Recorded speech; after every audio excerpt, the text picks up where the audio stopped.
Ćao svima, dobrodošli u Irena's Grow Cafe. Vrijeme je za novu epizodu i u ovoj epizodi ćemo govoriti o razlici između što i koji. Vježbe kao i do sada vas čekaju na mom Patreon profilu.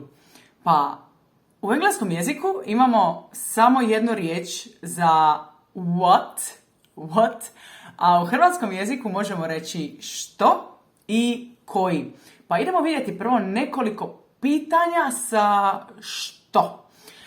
Na primjer, pokušajte ih odgovoriti. Što voliš raditi u slobodno vrijeme? Što voliš raditi u slobodno vrijeme? Što voliš kuhati? Što voliš kuhati? I treće, što radiš kad si na godišnjem odmoru? Što radiš kad si na godišnjem odmoru? Dakle, pravilo je što na engleskom prevedeno s what koristi se s glagolom što voliš, što radiš, što piješ ujutro i tako dalje. Dakle, što plus glagol. A sada, koji, pogledajte rečenice. Koji je tvoj omiljeni grad? Koji je tvoj omiljeni grad? Grad, muški rod, završava na konsonant.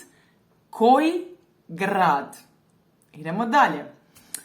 Koja je tvoja omiljena kava?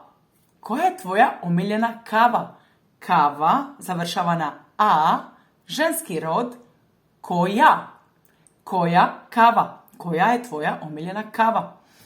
I ajmo vidjeti mjesto. Mjesto završava na o, dakle srednji rod. Koje je tvoje omiljeno mjesto? Koje mjesto? Znam, malo kompliciranije. Dakle, zaključak koji, koja, koje se koristi s imenicama, ne s glagolima. I koji i što na engleskome znači what. Vježbe vas čekaju na mom Patreonu. Zajednici se možete pridružiti u linku dolje. Hvala vam svima na gledanju i vidimo se uskoro. Ćao, čao!